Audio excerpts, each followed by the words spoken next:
जानेवारी महिन्यामध्ये पालकमंत्री कोणकोणते जिल्ह्याचे असावे अशा पद्धतीनं मुख्यमंत्र्यांनी निर्णय घेतलेले. आता ऑगस्ट महिना आलेला आहे, 8वा महिना. या 8 महिन्यामध्ये या सरकारला अजून या 2 जिल्ह्याचे पालकमंत्र्यांचा निर्णय घेता आलेला नाही आहे. तसं इंडिकेशन जे आहे ते तर क्लिअर आहे की नाशिकचे पालकमंत्री गिरीश महाजन आणि रायगडचे पालकमंत्री आदिती तटकरे हे तर इंडिकेशन क्लिअर दिसतात.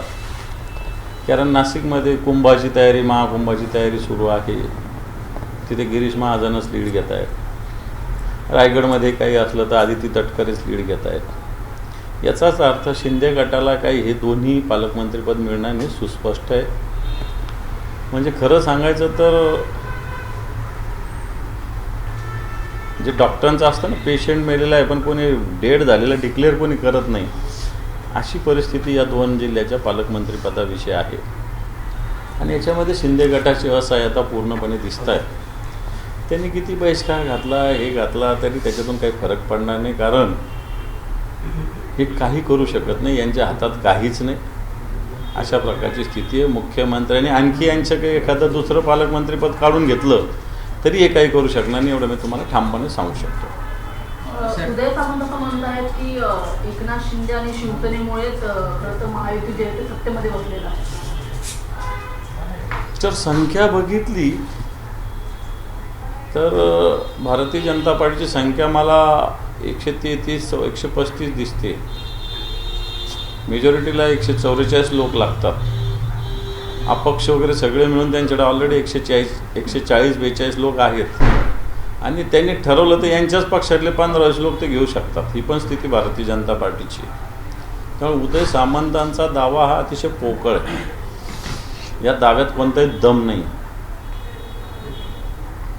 सर, आपण बघितलं मनसे नेत्यांनी आज निवडणूक आयोगाची भेट घेतली. लोकांचा ईव्हीएमवर विश्वास नाही, त्यामुळे व्हीव्हीपॅटवर महापालिका निवडणूक लावण्यात यावी असं ते म्हणतात. मी तर म्हणतो त्याच्या पुढची मागणी करावी की बॅलेटवरच निवडणुका झाल्या पाहिजे. व्हीव्हीपॅट पण म्हणजे या भानगडीतच पडू नये, सरळ बॅलेटवर निवडणुका झाल्या पाहिजे, अशा प्रकारची मागणी आता करण्याची वेळ आलेली आहे. सर, वर्षानुवर्ष ठाणे निवडणुकीच्या आधी आता सध्या राहुल गांधी यांचं जे वक्तव्य आहे मत चोरी संदर्भातलं, त्याच्यामुळे देशभरामध्ये चर्चा होते. पण निवडणुकीच्या आधीच महाविकास आघाडीकडून एक पत्र जे आहे ते निवडणूक आयोगाला देण्यात आलं होतं. त्याच्यामध्ये नाना पटोले यांची सही आहे, सोबतच शिवसेनेचे नेते संजय राऊत यांची सुद्धा सही आहे की काही मतांमध्ये काही हेराफेरी चालू आहे. तशा पद्धतीचं पत्र त्यांनी निवडणूक आयोगाला दिलं होतं की जे मतं त्यांच्या बाजूने चाललेत अशा मतदारांची नावं जी आहे ती हिरव्या पेनाने लिहिलेली होती. जी मतं विरोधात चाललेली आहेत त्यांची नावं ही लाल पेनाने लिहिलेली होती.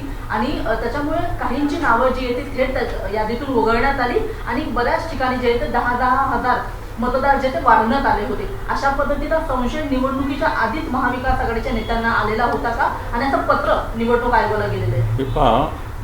हे सुस्पष्ट आहे, हे सुस्पष्ट आहे. लोकसभा आणि विधानसभा निवडणुकीतल्या मतदान वाढ किती झाली याचे आकडे सुस्पष्ट आहेत. राहुलजीनं जे पत्रकार परिषद घेतली हेही कारणं सगळ्यांना दिसत आहेत. आणि या सगळ्या गोष्टी निवडणुकीच्या वेळेस लक्षात आलेल्या होत्याच.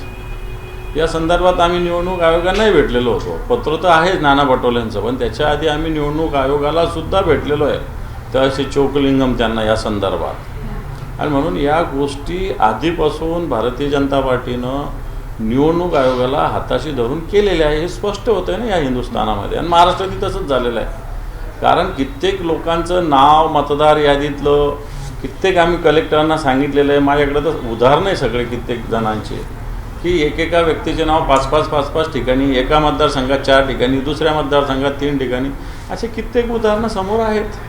सर, राहुल गांधी यांनी हा मुद्दा मांडला त्याच्यामुळे याच्यावरती चर्चा होतीये. पण याच्या पूर्वी आता इतके महिने झाले एक सरकार येऊन किंवा निवडणुकीचा निकाल लागून, तेव्हा महाविकास आघाडीमधला कोणताही नेता पुढे येऊन या संदर्भात बोलला नाही. हे पण निवडणुकीचे निकाल लागल्यानंतर आता पण अनेक तक्रारी केल्या गेल्या, त्याची कोणती दखल घेतली गेली? निवडणूक आयोगाने कधीच दखल घेतलेली नाही. परंतु आता राहुल गांधींनी सुस्पष्टपणे अभ्यास करून काही गोष्टी सगळ्या या हिंदुस्थानाच्या समोर आणलेल्या आहे, जनतेसमोर आणलेल्या आहे. आणि मला असं वाटतं याच्यामुळे आता निवडणूक आयोगाची विश्वासार्हता अतिशय मला असं वाटतं तपासण्याची वेळ आलेली आहे. तसंच तुम्ही असं म्हणताय की कुणी त्याची दखल घेतली नव्हती, तुम्ही वारंवार तक्रार करूनही. तर तुमचं आता म्हणणं आहे की तुम्ही जे निवडणूक आयोगाला जे पत्र दिलेलं आहे महाविकास आघाडी म्हणून, किंवा तुम्ही ज्या तक्रारी केलेल्या आहेत, या सगळ्यांचा जे पुरावे तुमच्याकडे आहेत किंवा कागदपत्र तुमच्याकडे आहेत, तुम्ही तिथे की राहुल गांधींना देता जो मुद्दा आहे तो अजून मजबूत करण्यासाठी? नाही पहा, आता शितवून भाताची परीक्षा होत असते.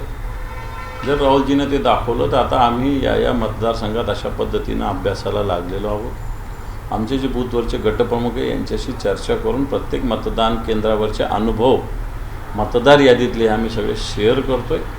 आणि येणार काळात या सगळ्या गोष्टी समोर येतात. जनतेत जागृती याच्यामध्ये मला असं वाटतं सगळ्यात महत्त्वाची आहे. सर, ज्या शिवसेनेकडे ठाणे महानगरपालिका गेल्या अनेक वर्षापासून आहे, त्याच ठिकाणी अनधिकृत बांधकामाचं प्रयोग कुठलं होतं, त्यावरती दंड देखील आकारण्यात आला होता. मात्र आता या अनधिकृत बांधकामावरचा दंड नगरविकास मंत्री एकनाथ शिंदे यांच्या माध्यमातून माफ करण्यात आला आहे. ह्याकडे तुम्ही कसं बघता? असं दंड माफ करता येत नाही. एकाच महापालिकेसाठी करता येणार नाही. जर करायचं तर राज्यातल्या सगळ्या महानगरपालिकेत अशा पद्धतीनं थोटावलेले दंड रद्द करावे लागेल. एकीकडे राज्याचा महसुलाच्या विषयी आपण चर्चा करतो, कित्येक योजना बंद पडलेल्या आहे, कित्येक खात्याला निधी नाही. आणि अशा पद्धतीनं महसूल रद्द करणं दंडाचा कासत नाही. मात्र हे चुकीचं पायंडा ठरेल. पण यात आपण जर हे इक्वेशन बघितलं तर ठाणे महानगरपालिका त्यांच्याच अंडर होती एवढे वर्ष, म्हणजे असं म्हणता येईल की त्यांच्याच काळात हे अनधिकृत बांधकाम झालं आणि त्यांच्याच आता हे चक्करच आहे ना, सायकल आहे. अनधिकृत बांधकाम आपणच करायला लावायचे, दंड आपणच टोटवायला लावायचा आणि दंड आपणच माफ करायचा. इथं सायकल दिसते ना, इथं सायकल एक चक्र हे दिसतंय. आणि मला असं वाटतं असं होऊ नये.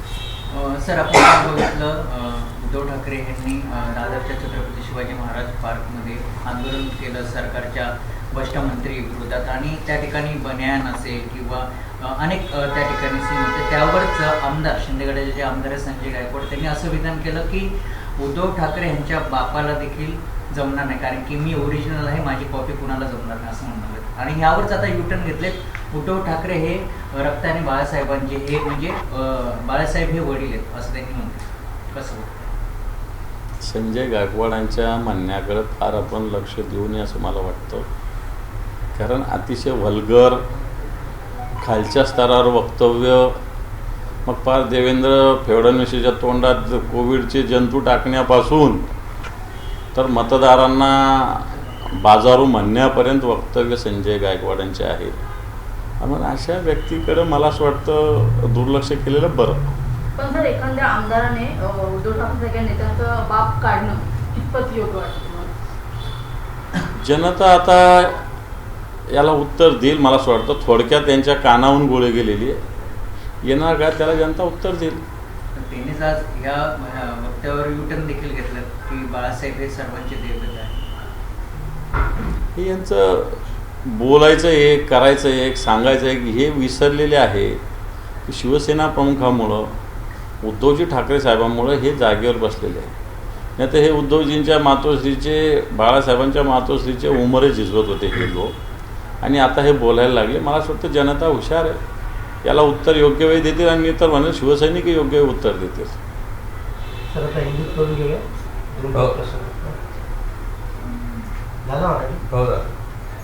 सर, राहुल गांधी जी ने एक प्रेस कॉन्फ्रेंस लेकर के ये बात देश के सामने रखी है कि बीजेपी ने सरकार बनाने के लिए वोटों की चोरियां की हैं और उस डेटा के चलते काफ़ी पॉलिटिकल प्रेशर्स और बातें चल रही हैं. आप कैसे देखते हैं उनके इस बयान को? राहुल जी ने बताया वो तो सही बात है. राहुल जी ने वोटों की चोरी, वोटों का रजिस्ट्रेशन किस प्रकार से होता है, वोट 4-4 जगह किस प्रकार होते हैं, ये सही जानकारी पूरे हिंदुस्तान के सामने रखी है.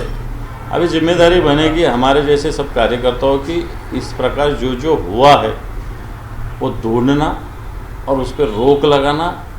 मैं समझता हूँ ये काम अभी आने वाले समय में जो सही में जो वोटर लिस्ट पे काम कर रहे हैं उन कार्यकर्ताओं की होगी. और राहुल जी का जो आरोप है इसके लिए तो कोई इलेक्शन कमीशन तो कोई खुलासा नहीं कर रहा है. बीजेपी के लोग इसमें स्पोक्स पर्सन बन गए इलेक्शन कमीशन के. इसलिए राहुल जी ने जो भूमिका रखी है उसका जो कुछ है बात इलेक्शन कमीशन ने जनता के सामने रखने की ज़रूरत है। मुझे नहीं लगता कि इलेक्शन कमीशन इस पर कुछ बात रख सकेगा।